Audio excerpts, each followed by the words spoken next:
Hello అందరికీ. So ఈ వీడియోలో మనం శ్వాసక్రియ జరిగే విధానం గురించి డిస్కస్ చేసుకుందాము. సో మానవుల్లో శ్వాసక్రియ అనేది కింది దశలో జరుగుతుంది.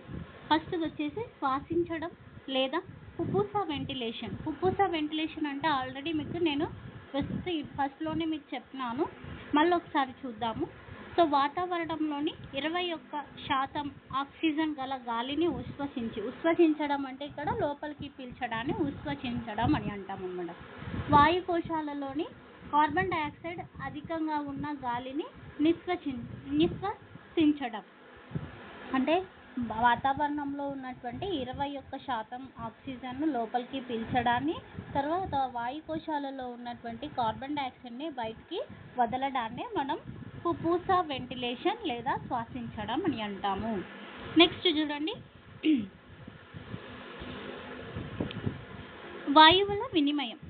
వాయుకోశంలోని వాయువు, వాయుకోశ రక్తనాళాలలోని రక్తము మధ్య వాయుకోశ త్వచం గుండా ఆక్సిజన్, కార్బన్ డయాక్సైడ్లు వినిమయం జరుగుతుంది. వినిమయం అంటే ఎక్స్చేంజ్ అనమాట. సో ఎవరికి మధ్యలో జరుగుతుంది? వాయుకోశాలలోని వాయువు, తర్వాత వాయుకోశ రక్తనాళాలలో ఉన్నటువంటి వాయువు అనమాట. రెండు కూడా వేరు వాయువులు. వాయుకోశాలలో ఉన్నటువంటి వాయువు ఏది అంటే ఆక్సిజన్.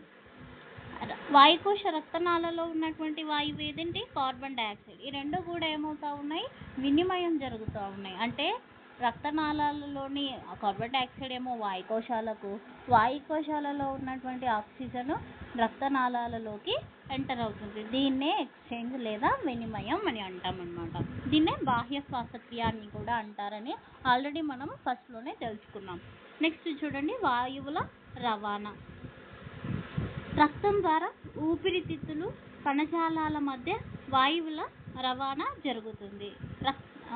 వాయువులు కణాల నుంచి వాయువు మళ్ళీ ఊపిరితిత్తుల వరకు ఎలా వస్తున్నాయంటే రక్తం ద్వారా జరుగుతూ ఉంది అన్నమాట. సో నెక్స్ట్ అంతర్శ్వాసక్రియ అంటే ఏంటో చూడండి. దైహిక కేశ నాళికలలోని రక్తము, కణజాలాల మధ్య ఆక్సిజన్, కార్బన్ డయాక్సైడ్ల వినిమయాన్ని అంతర్శ్వాసక్రియ అని అంటున్నాం. ఎవరెవరికి మధ్యలో జరుగుతూ ఉంది? దైహిక కేశనాళికలలోని రక్తము, కణజాలాల మధ్య ఆక్సిజన్, కార్బన్ డయాక్సైడ్ వినిమయాన్ని అంతర్శ్వాసక్రియ అని అంటాం. నెక్స్ట్ కణ శ్వాసక్రియ చూడండి. కణాలు విచ్ఛిన్న చర్యలకు ఆక్సిజన్ ఉపయోగించుకొని ఏటీపీ, నీటిని, కార్బన్ డయాక్సైడ్లను ఉత్పత్తి చేయడాన్ని మనం కణ శ్వాసక్రియ అని అంటాం. ఏటీపీ అంటే ఫుల్ ఫామ్ వచ్చేసి అడినోసిన్ ట్రైఫాస్ఫేట్. శక్తి అంతా కూడా ఏ రూపంలో నిల్వ ఉంటుంది అంటే ఏటీపీ రూపంలో నిల్వ ఉంటుంది. సో ఇవి కొన్ని మనకు టర్మ్స్. నెక్స్ట్ శ్వాసక్రియ ఏ విధంగా జరుగుతుందో చూద్దాము. శ్వాసించడం అనేది వాయువుల వినిమయం గరిష్టంగా జరిగేటట్టు చేసేటువంటి ప్రక్రియ. ఇది ఊపిరితిత్తులకు, పరిసరాలకు మధ్య పీడన ప్రవణత ఏర్పరచడం వల్ల గాలి పరిసరాల నుంచి ఊపిరితిత్తుల్లోకి, ఊపిరితిత్తుల నుంచి పరిసరాలకు కదులుతుంది. అంటే వాయువుల వినిమయం అనేది, శ్వాసించడం అనేది ఏంటి అంటే వాయువుల వినిమయం అని చెప్తామన్నమాట. ఈ వాయువుల వినిమయం ఎలా జరుగుతుంది అంటే, సో ఊపిరితిత్తులు, పరిసరాలకు మధ్య ఉన్నటువంటి పీడనాన్ని ఆధారంగా చేసుకొని ఈ పీడనం వల్ల ఏం జరుగుతుంది? శ్వాసక్రియ అనేది జరుగుతూ ఉంటుంది అన్నమాట.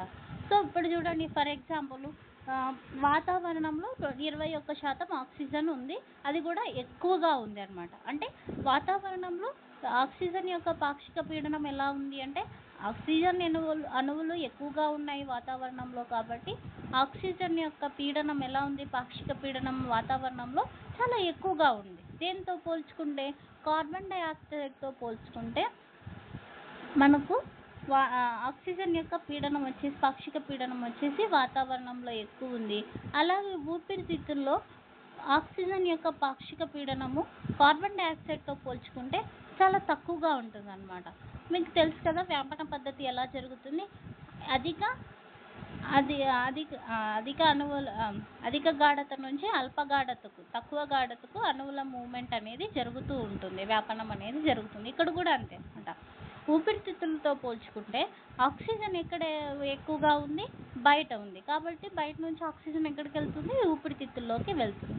అదేవిధంగా కార్బన్ డయాక్సైడ్ బయటి కంటే కూడా, వాతావరణంలో కంటే కూడా ఊపిరితిత్తుల్లో పాక్షిక పీడనం ఎక్కువగా ఉంది కార్బన్ డయాక్సైడ్. అందుకే లోపల నుంచి ఊపిరితిత్తుల నుంచి వాతావరణంలోకి కార్బన్ డయాక్సైడ్ వచ్చేస్తుందన్నమాట. సో ఈ విధంగా పాక్షిక పీడనం మీద ఆధారపడి ఉంటుంది వాయువుల వినిమయం అనేది.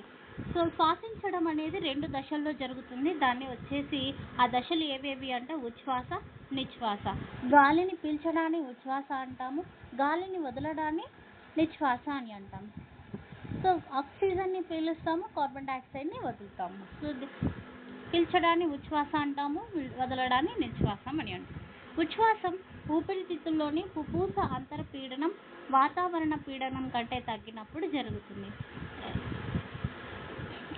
అదే చెప్తున్నాడు అనమాట. ఉచ్ఛ్వాస అనేది అంటే గాలిని పీల్చడం అనేది ఎప్పుడు జరుగుతుందంటే లోపల ఊపిరితిత్తుల్లో ఉన్నటువంటి ఆక్సిజన్ యొక్క పాక్షిక పీడనము బయట కంటే అంటే వాతావరణం కంటే వాతావరణంలో ఉన్నటువంటి పాక్షిక పీడనం కంటే తగ్గినప్పుడు ఉచ్ఛ్వాస అనేది జరుగుతుంది, గాలిని పీల్చడం అనేది జరుగుతుంది. అంటే వాతావరణ పీడనంతో పోల్చినప్పుడు ఊపిరితిత్తులో రుణాత్మక పీడనం ఎక్కువ ఉంటుంది. అంటే బయట కంటే లోపల ఎలాంటి రుణాత్మక పీడనం ఎక్కువగా ఉంటుంది. అదేవిధంగా నిశ్వాసంలో పుపూస అంతర పీడనం. సో మీరు ఒకటి మాత్రం గుర్తుపెట్టుకోండి, ఉచ్ఛ్వాసలో ఏమవుతుందంటే ఊపిరితిత్తుల్లో కంటే కూడా వాతావరణంలోని పీడనం ఎలా ఉంటుంది? ఎక్కువగా ఉంటుంది. అదే నిశ్వాసంలో ఏమవుతుందంటే ఊపిరితిత్తుల్లో వాతావరణం కంటే కూడా ఊపిరితిత్తుల్లో పీడనం ఎక్కువగా ఉంటుంది. అయితే ఇక్కడ ఎవరి పీడనం అనేది మీరు కొంచెం గుర్తుపెట్టుకోవాలి. పీల్చేటప్పుడు మనం ఆక్సిజన్ పీలుస్తున్నాం కాబట్టి అప్పుడు ఆక్సిజన్ వాతావరణంలో ఎక్కువగా ఉంది, ఊపిరితిత్తుల్లో తక్కువగా ఉంది పీడనం అన్నమాట. అందుకే బయట నుంచి లోపలికి వెళ్తాము. కానీ నిశ్వాసంలో ఏమవుతుంది? లోపల కార్బన్ డయాక్సైడ్ యొక్క పాక్షిక పీడనం వాతావరణంతో పోల్చుకుంటే చాలా ఎక్కువగా ఉంటుంది కాబట్టి లోపల నుంచి బయటికి కార్బన్ డయాక్సైడ్ వదులుతామన్నమాట. దీన్నే నిశ్వాస అని అంటాం. సో ఈ ఉచ్ఛ్వాస నిశ్వాసాలు మనకు కొన్ని ప్రత్యేక కండరాలు తర్వాత కొన్ని అవయవాలు ఇక్కడ ఉపయోగపడతాయి. అవేవో చూద్దాం. దీంట్లో వచ్చేసి కండరితయ విభాజక పటలం. మీకు ఇక్కడ విభాజకం డోమ్ ఆకారంలో ఉన్నటువంటి దీన్ని విభాజక పటలం అని అంటాము. ఈ విభాజక పటలము తర్వాత ప్రత్యేక కండరాలైన బాహ్యాంతర పర్షుకాంతర కండరాలు. అంటే ఇక్కడ మన ప్రక్కటెముకలు ఉన్నాయి కదా, ప్రక్కటెముకల మధ్య కూడా మనకు కండరాలు ఉంటాయి. వాటిని బాహ్య అంతర పర్షుకాంతర అంటే బాహ్యంగా బయట ఉన్నటువంటి పర్షుకాంతర కండరాలు, అలాగే లోపల వైపు ఉన్నటువంటి పర్షుకాంతర కండరాలు కూడా ఈ ఉచ్ఛ్వాస నిశ్వాసాలో ఉపయోగపడతాయి. ఎందుకు అంటే పీడనాన్ని క్రియేట్ చేయడంలో ఇవి ఉపయోగపడతాయి అన్నమాట. ఈ ఉచ్ఛ్వాస నిశ్వాస అనేది కంప్లీట్గా దేని మీద డిపెండ్ అయ్యి ఉంది అంటే పీడనాన్ని బట్టే జరుగుతుందన్నమాట. ఆ పీడనానికి ఏర్పరచడానికి ఉపయోగపడేవి ఏవేవి అంటే విభాజక పటలము, ప్రక్కటెముకల యొక్క బాహ్య అంతర పర్షుకాంతర కండరాలు ఇవన్నీ కూడా ఉపయోగపడుతున్నాయి. ఫస్ట్ ఉచ్ఛ్వాస గురించి తెలుసుకుందాం.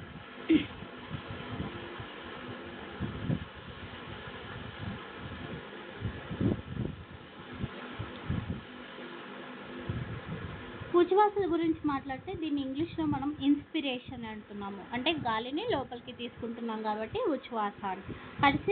పరిసరాలలోని గాలిని ఊపిరితిత్తుల్లోకి పీల్చడాన్ని ఏమంటాము? ఉచ్ఛ్వాస అని అంటారు. ఇది ఒక క్రియాశీల ప్రక్రియ. క్రియాశీల ప్రక్రియ అంటే శక్తిని వినియోగించుకొని జరిగేటువంటి ప్రక్రియ అన్నమాట. శక్తిని వినియోగించుకొని జరిగేటువంటి ప్రక్రియ కాబట్టి క్రియాశీల ప్రక్రియ అని అంటాం.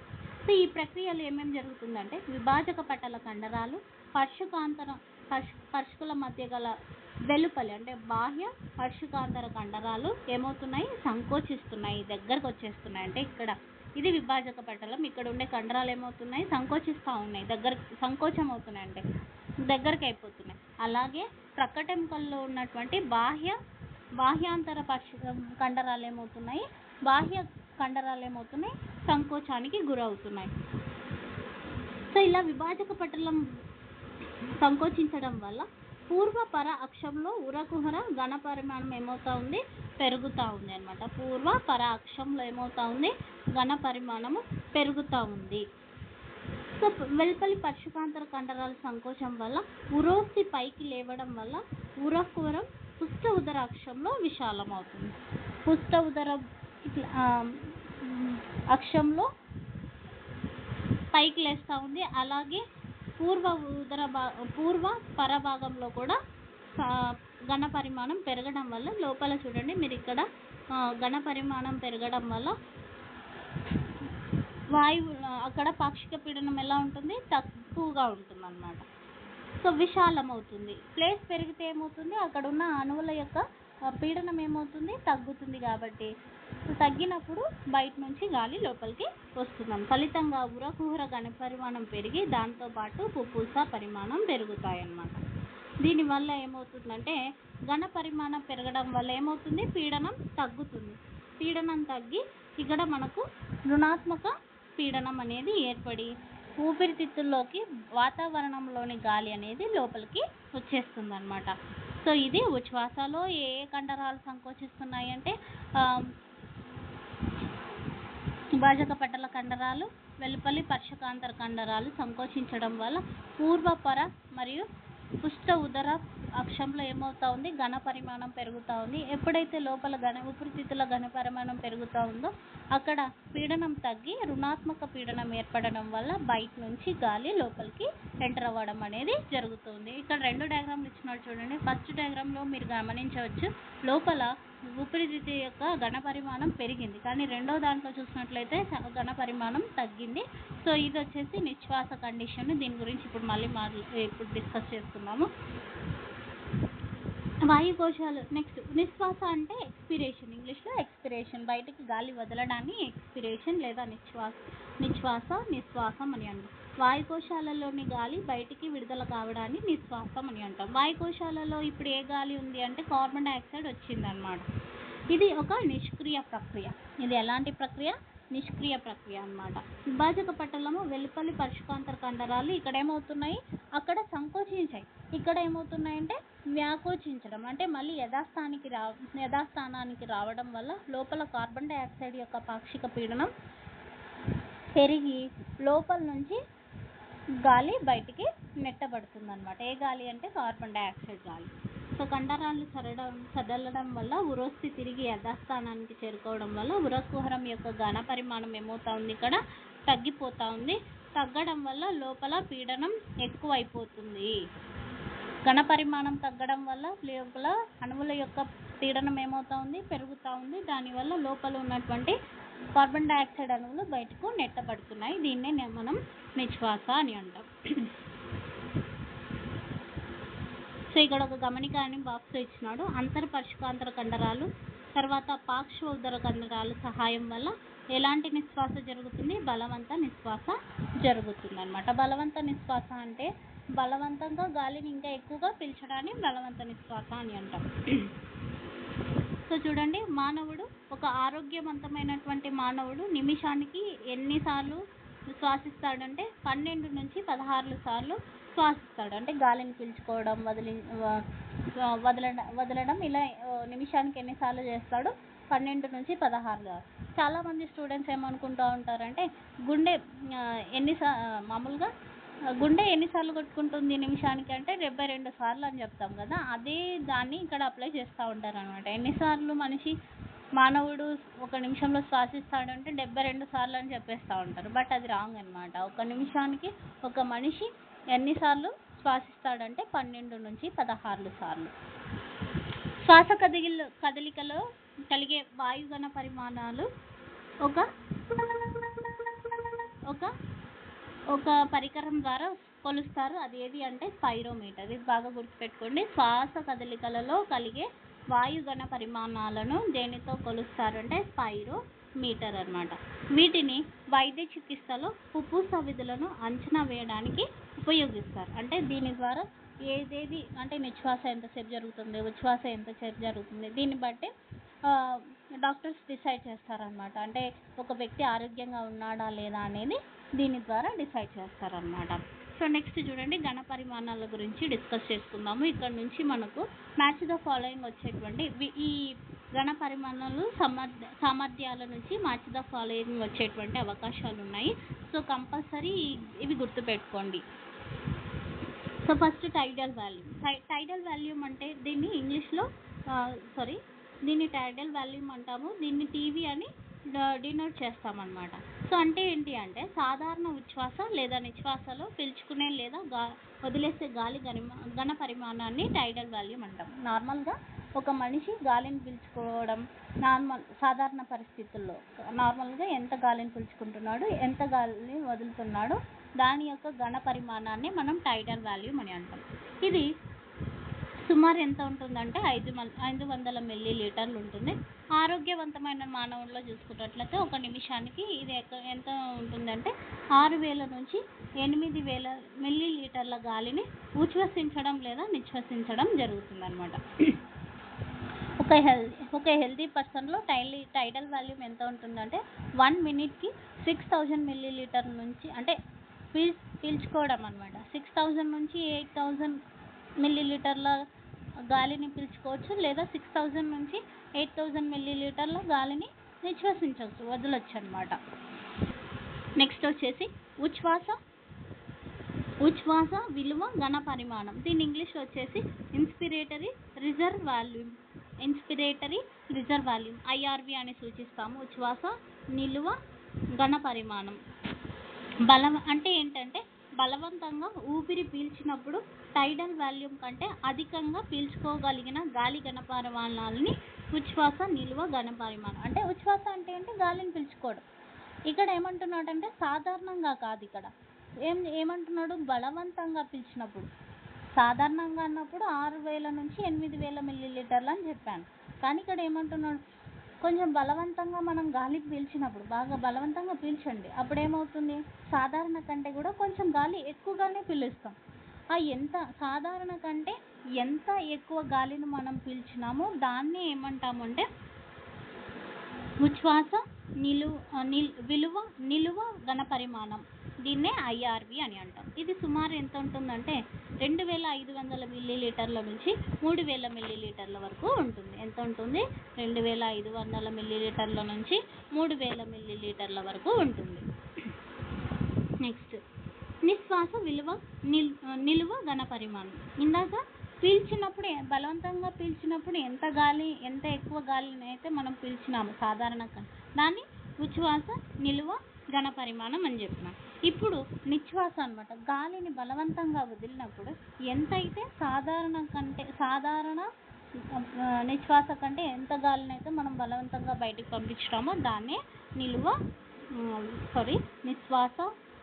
నిశ్వాస నిలువ ఘన పరిమాణం అంటాం. ఇది సుమారు ఎంత ఉంటుంది అంటే 1000 మిల్లీలీటర్ల నుంచి 1100 మిల్లీలీటర్ల వరకు ఉంటుంది. నెక్స్ట్ అవశేష. దీన్ని ఇంగ్లీష్లో వచ్చేసి ఈఆర్వి అని డినోట్ చేస్తాం. Expiratory reserve volume. Okay. Next వచ్చేసి అవశేష ఘన పరిమాణం.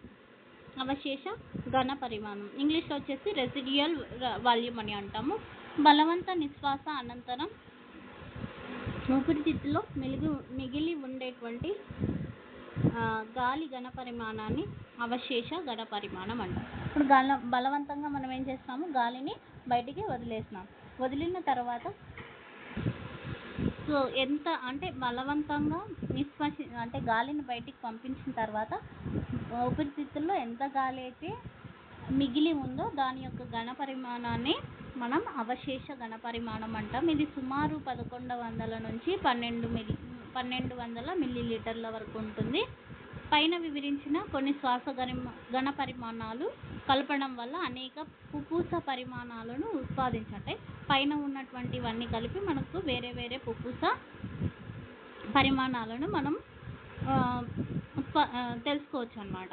ఇవి ఎందుకు ఉపయోగపడతాయంటే మనకు లంగ్ ప్రాబ్లం ఏమైనా ఉంటే వాటిని నిర్ధారించడానికి డాక్టర్స్కి ఇది ఉపయోగపడుతుంది అన్నమాట. ఇది పుప్పూస రుగ్మతల వైద్య నిర్ధారణలో ఉపయోగపడతాయి. నెక్స్ట్ చూడండి, ఈ వాల్యూస్ అన్నీ మీరు చాలా చక్కగా గుర్తుపెట్టుకోవాలి. ఎందుకంటే వీటి నుంచి మీకు ఈఏపీ సెట్లో ఖచ్చితంగా మ్యాచ్ ద ఫాలోయింగ్ వచ్చేటువంటి అవకాశం ఉంది. కాబట్టి కన్ఫ్యూజ్ కాకుండా మీరు ఒక దగ్గర నోట్ చేసుకుంటే మీకు ఇంకా బెటర్గా ఉంటుందన్నమాట. నెక్స్ట్ చూడండి, ఉచ్ఛ్వాస సామర్థ్యం, ఇన్స్పిరేటరీ కెపాసిటీ. దీన్ని ఐసీ అని మనం డినోట్ చేస్తాము. సాధారణ నిశ్వాస తర్వాత, అంటే సాధారణంగా మనం గాలిని పీల్చిన తర్వాత ఒక వ్యక్తి లోపలికి పీల్చగల గాలి మొత్తం ఘన పరిమాణాన్ని ఉచ్ఛ్వాస సామర్థ్యం అంటాం. అంటే మనం మామూలుగా గాలిని పీలుస్తాం కదా, ఆ గాలిని పీల్చే టైంలో ఎంత గాలిని అయితే మనం పీల్చగలుగుతామో దాన్నే మనం ఉచ్ఛ్వాస తర్వాత అంటున్నాడు ఇక్కడ. నిశ్వాస తర్వాత ఒక వ్యక్తి లోపలికి ఎంత గాలిని అయితే పీల్చుకోగలుగుతాడో దాన్ని ఉచ్ఛ్వాస సామర్థ్యం అని అంటాం. ఇది టైడల్ వాల్యూము, ఉచ్ఛ్వాస నిల్వ, ఘన పరిమాణాలను మొత్తం కలిపితే ఇది వచ్చేస్తుంది అనమాట. IC is equals to TV plus IRV. IC is equals to TV plus IRV. TV ఎంత ఉంది మనకు ఇక్కడ చూడండి, టీవీ ఎంత ఉంది, 6000 to 8000 milliliters అన్నారు కదా. అలాగే ఐఆర్వి ఎంత ఉంది, 2500 to 3000. దీన్ని మనం ప్లస్ చేస్తే మనకు ఐసీ వస్తుంది అనమాట. ఇది ఎంత ఉంటుంది, సుమారు 3000 నుంచి 3500 మిల్లీలీటర్ల వరకు ఉంటుందన్నమాట. నెక్స్ట్ చూడండి, క్రియాత్మక అవశేష సామర్థ్యము, ఫంక్షనల్ రెసిడ్యుయల్ కెపాసిటీ, ఎఫ్ఆర్సి అని అంటాం. సాధారణ నిశ్వాసం తర్వాత ఊపిరితిత్తుల్లో మిగిలి ఉన్న గాలి ఘన పరిమాణాన్ని ఎఫ్ఆర్సి అని అంటాం. మనం గాలిని పీల్చిన తర్వాత ఊపిరితిత్తుల్లో ఊపిరి వదిలిన తర్వాత ఎంత గాలి అయితే లోపల ఉంటుందో దాన్ని ఎఫ్ఆర్సి అని అంటాము. FRC is equals to ERV plus RV అనమాట. ఈఆర్వి అంటే నిశ్వాస నిల్వ ఘన పరిమాణము ప్లస్ అవశేష ఘన పరిమాణాన్ని కలిపితే మనకి ఇది వచ్చేస్తుంది. నెక్స్ట్ వైటల్ సామర్థ్యం. దీని నుంచి ఖచ్చితంగా వచ్చేటువంటి క్వశ్చన్ వచ్చేటువంటి అవకాశం ఉంది. వైటల్ సామర్థ్యాన్ని మనం వీసీ అని అంటాము, వైటల్ కెపాసిటీ. ఇది బలవంతం నిశ్వాసం తర్వాత పీల్చగల గాలి గరిష్ట ఘన పరిమాణాన్ని వైటల్ సామర్థ్యం అని అంటాం. అంటే గాలిని మనం బలవంతంగా బయటికి పంపించిన తర్వాత ఎంతైతే గాలిని మనం పీల్చుకోగలుగుతామో దాన్ని వైటల్ సామర్థ్యం అని అంటాం. దీంట్లో ఏమేమి ఉంటాయంటే ఈఆర్వి అంటే నిశ్వాస నిలువ ఘన పరిమాణం ఒకటి, తర్వాత టైడల్ ఘన పరిమాణం ఒకటి ఉంటుంది, ఐఆర్వి. అంతేకాకుండా దీనిలో ఉచ్ఛ్వాస నిల్వ ఘన పరిమాణాలు ఇవన్నీ కూడా ఉంటాయన్నమాట. బలవంతం గాలిని ఉచ్ఛ్వసించిన తర్వాత గరిష్ట స్థాయిలో శ్వాసించిన గాలిని ఘన పరిమాణాన్నే వైటల్ సామర్థ్యం అంటాం. దీన్ని ఎలా క్యాలిక్యులేట్ చేస్తామంటే VC is equal to TV plus IRV plus ERV. Next వచ్చేసి పూర్ణ ఫుఫుస సామర్థ్యం, టోటల్ లంగ్ కెపాసిటీ, టీఎల్సీ అని అంటాం. బలవంతపు ఉచ్ఛ్వాసం తర్వాత ఊపిరితిత్తుల్లో అమరిన గాలి మొత్తం ఘన పరిమాణాన్ని, బలవంతంగా గాలిని పీల్చిన తర్వాత ఊపిరితిత్తుల్లో మొత్తం ఉన్నటువంటి గాలిని మనం పూర్ణ ఫుఫుస సామర్థ్యం అంటాం. దీంట్లో ఏమేమి ఉంటాయంటే ఆర్వి అంటే అవశేష ఘన పరిమాణము, నిశ్వాస నిల్వ ఘన పరిమాణము, టైడల్ వాల్యూము, తర్వాత ఉచ్ఛ్వాస నిల్వ ఘనం, ఇవన్నీ కూడా ఉంటాయన్నమాట. లేదా వైడల్ సామర్థ్యము ప్లస్ అవశేష పరిమాణాన్ని కలిసి ఇది వచ్చేస్తుంది. ఇది చూడండి, TLC is equals to VC plus RV, లేదా TLC is equals to ERV plus IRV plus TV plus RV అన్నమాట. సో ఇవి గాలి యొక్క ఘన పరిమాణాలు. సో ఇక్కడ నుంచి క్వశ్చన్ వచ్చేటువంటి అవకాశం చాలా వరకు ఉంది కాబట్టి బాగా చూసుకోండి. సో ప్రతిదీ కూడా మీరు షార్ట్ నోట్స్ లాగా రాసుకుంటే మీకు చాలా బెటర్గా ఉంటుంది. సో ప్రతి వీడియోలో నేను చెప్తూనే ఉన్నాను, మీకు ఇష్టమైనటువంటి టాపిక్స్ కామెంట్ సెక్షన్ ద్వారా నాకు తెలియజేస్తే వాటి మీద మీకు ఆ వీడియోస్ తొందరగా మీకు నా ఛానల్లో అప్లోడ్ చేయడం అనేది జరుగుతూ ఉంటుంది. So thank you for watching my video.